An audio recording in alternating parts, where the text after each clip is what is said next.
Hello everyone, welcome to bio classes. आज आम परिवेश शिक्षा व परिवेश विज्ञानर आ गोटे विषय पढ़ा। से परिवेश कौन आ परिवेश विभिन्न मंडल जमती वायुमंडल, बारीमंडल, अश्ममंडल, जैवमंडल एसबू विषय आज आम पढ़ा। तबे तेबे वर्तमान देखिबा परिवेश अर्थ कौन। परिवेश कौन तेणु पृथ्वी रे थिबा जैविक और अजैविक वस्तुगुड़िकर समाहार हेउची परिवेश। मनुष्य चतुर्पार्श्व को संगठित करुथिबा समस्त सामाजिक, अर्थनैतिक, जैविक, अजैविक, भौतिक तथा रासायनिक अवस्था सबुर समाहार को परिवेश कुहा जाए। परिवेशर विभक्तिकरण। परिवेश दुई भाग में विभक्त, प्राकृतिक परिवेश और मानवीय परिवेश। प्राकृतिक परिवेश। प्राकृतिक परिवेश जल, स्थल, वायु, उद्भिद और प्राणी मानकु नहीं गठित। प्राकृतिक परिवेश को दुईटी श्रेणी रे विभक्त करा जायछि। अजैविक परिवेश, जैविक परिवेश। अजैविक परिवेश जीवन नथिबा जड़ वस्तु बा भौतिक उपादान को नहीं एही परिवेश गठित, यथा मृत्तिका, जल, वायु इत्यादि अजैविक परिवेशर गोटे गोटे उपादान। जैविक परिवेश उद्भिद और प्राणी मानकु नहीं जैविक परिवेश गठित। दुई नंबर अछि मानवीय परिवेश। प्राकृतिक परिवेश मध्य मनुष्य निजर सुख और समृद्धि पाई तार ज्ञान और कारीगरी कौशल बल केतेक परिवर्तन आनी पारिछि। मानवीय परिवेश कहिले जनसंख्या और जनबसति एवं राजनैतिक तथा सामाजिक अनुष्ठान बा संगठन को बुझाई थाए। ताले संपूर्ण परिवेश कौन? प्राकृतिक और मानवीय परिवेश परस्पर को प्रभावित करी संपूर्ण परिवेश सृष्टि करिथांती। एही परिवेश र तीनोटी मुख्य मंडल यथा भौतिक, जैविक एवं मानवीय मंडल अछि।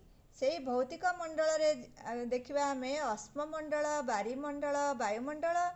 जैविक मंडल रे उद्भिद और प्राणी। मानवीय मंडल रे बासगृह, जनबसति, सामाजिक और राजनैतिक कार्यकलाप अंतर्भुक्त।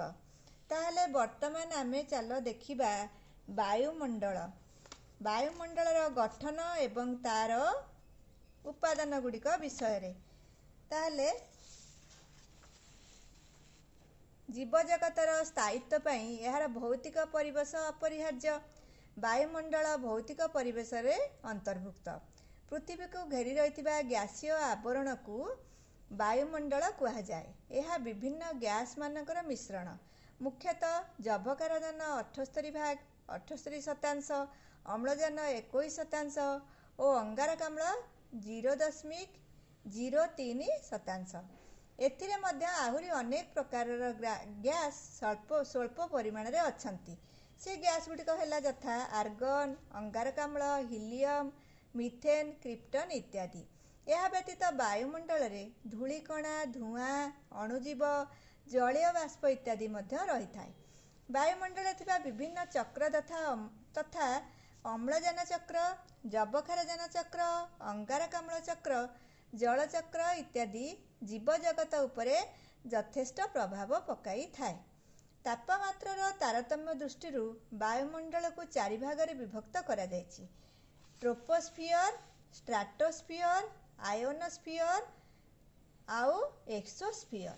ट्रोपोस्फियर भूपृष्ठ सन्निहित वायुस्तर को ट्रोपोस्फियर कुहा जाए। आमर पृथ्वी ऊपर जो वायुस्तर अच्छी ताकू ट्रोपोस्फियर कुहा जाए। यह पृथ्वी पृष्ठरु मेरु अंचल रे 8 ରୁ 10 किलोमीटर उच्चता पर्यंत एवं विषुव अंचल रे 16 ରୁ 18 किलोमीटर उच्चता पर्यंत विस्तृत। यही स्तर रे झड़, वर्षा, बादल एवं तुषार आदि सृष्टि होई थाए। तेणु यहाकू पाणीपाग स्तर मध्य कुहा जाए। यही स्तर रे उच्चता बढ़िबा संगे संगे तापमात्रा ह्रास पाई थाए। यार उपरी भाग रे ट्रोपोपोज नामक एक पतला बलय अच्छी। दुई नंबर होची स्ट्राटोस्फियर। यही स्तरटी ट्रोपोपॉजर उपरकू थाए। ट्रोपोस्फियर प्राय 50 ରୁ 55 किलोमीटर पर्यंत यही स्तर विस्तृत। एठारे उच्चता अनुसार तापमानर वृद्धि घटे। एठारे झड़ वर्षा किंबा मेघ न थाए। एठारे ओजोन गैस रहिथिबारु एही स्तर को ओजोन स्तर मध्य कुहा जाए। यह सूर्य ठारू आसुथिबा अति बाइगणी रश्मि को शोषण करथाए। तेणु यह पृथ्वीर रक्षा कवच बोली कुहा जाए। ट्रोपोस्फियर को पृथ्वी स्ट्राटोस्फियर को पृथ्वीर रक्षा कवच बोली कुहा जाए। तृतीय स्तर होची आयोनोस्फियर। यह पृथ्वी पृष्ठरु 500 किलोमीटर दूरता पर्यंत व्यापी थाए। उच्चता वृद्धि संगे संगे यही स्तरर तापमात्रार अभिवृद्धि घटी थाए। सूर्यंकर उत्ताप हेतु एथिरे थिबा बाष्प अणुगुड़िक विभाजित होई वैद्युतिक चार्ज युक्त कणिका बा आयन ने परिणत होइथांती। एही आयन कणिकार उपस्थिति हेतु भूपृष्ठर प्रसारित हेउथिबा बेतार तरंग एही स्तर रे प्रतिफलित होई पुनर्बार पृथ्वी पृष्ठ को प्रत्यावर्तन करिथाए, जहा फଳରେ जोगाजोग आदि कार्य यथा रेडियो, दूरदर्शन, बेतार संजोग एवं वर्तमान जुगरे बहुल व्यवहृत हेउथिबा मोबाइल फोन मध्य एही आयन कणिका पई संभवपर होई पारुछि। मोबाइल फोन विभिन्न जगह को फोन करने संभवपर हो पारुछि। चतुर्थ स्तर होची एक्सोस्फियर। यह वायुमंडल बाह्य स्तर। वायुर सांद्रता एठारे अति कम। यही स्तरु ही महाकाशर बाह्य स्तर आरंभ। एठारे माध्याकर्षण बल अपेक्षा चुंबकीय क्षेत्रर गुरुत्व अधिक। यही स्तर मुख्यतः हिलियम और उद्जान भली हालुका विस्फोरक गैस को नहीं गठित। सूर्यंक किरण एठारे प्रत्यक्ष भाव में पड़ुथिबारु एहार उत्ताप खूब अधिक। एटा हला आमर वायुमंडलर गठन एवं तार उपादान गुड़िक वायुमंडल। तापर आमे देखिबा बारीमंडल। पृथ्वी पृष्ठ रे थिबा समस्त जलराशि को नहीं बारीमंडल गठित। जल मध्य विभिन्न प्रकारर यथा लुणी जल, क्षारीय जल, मधुर जल, वायुमंडलीय जलकणा, मृत्तिकास्थ जल इत्यादि। पृथ्वी रे सबुठारु अधिक परिमाण रे मिलुथिबा पदार्थ होउची जल। यह तीनोटी अवस्था रे देखा जाए, यथा कठिन, तरल और गैसीय। पृथ्वी पृष्ठ रे थिबा समुदाय जलभागर 97% भाग समुद्र, 2% उत्तर महासागर एवं अंटार्कटिका महासागर रे एवं मात्र 1% बा 1% मधुर जल अटे। यही 1% मधुर जलरू 0.22% माटी तले रहिथिबा स्थले अवशिष्ट 0.78% अंश नदी, नाल, पोखरी आदि रे थाए। जलर विशिष्ट गुण गुड़िक है यह सर्वोत्कृष्ट द्रावक। यार विशिष्ट तापमात्रा अधिक। यार पृष्ठतान खूब अधिक। 4 डिग्री सेंटीग्रेड तापमात्रा रे जलर ओजन सर्वाधिक। 0 डिग्री सेंटीग्रेड तापमात्रा रे जलर कठिन अवस्था बरफ रे जल कठिन अवस्था बरफ रे परिणत हुए। यार सांद्रता अधिक। विशुद्ध जल एक स्वच्छ पदार्थ होइथिबारु एहा मध्यरे आलोक प्रवेश करिपारे। एहा एक भासमान माध्यम होइथिबारु ऊर्ध्वगामी। अम्लजान, अंगारकाम्ल, जबखारजान आदि गैस जल रे द्रवणीय। विशुद्ध जलर pH 7, अम्लीय जलर pH 7 रु कम एवं क्षारीय जलर pH र मूल्य 7 रु अधिक। जल मध्य दुई प्रकारर खर जल एवं मधुर जल। जेउ जल रे साबुन रु फेण बाहरे नहीं ताहाकु खर जल कुहा जाए। एही जल रे calcium, magnesium chloride, sulphate, bicarbonate इत्यादि थाए। खर जल दुई प्रकारर अस्थायी और स्थायी। जल रे कैल्शियम कार्बोनेट किंबा मैग्नेशियम कार्बोनेट द्रवीभूत होई रहिथिले ताहाकु अस्थायी खर जल कुहा जाए।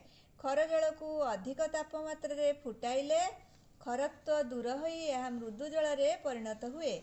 मृदु जल जेउ जल रे कैल्शियम और मैग्नेशियम रा कोनोसी द्रवीभूत लवण न थाए ताहाकु मृदु जल कुहा जाए। मृदु जल को पानीय, रंधन, सफासुतुरा, जलसेचन आदि विभिन्न कार्य रे ବ୍ୟବହାର କରାଯାଏ।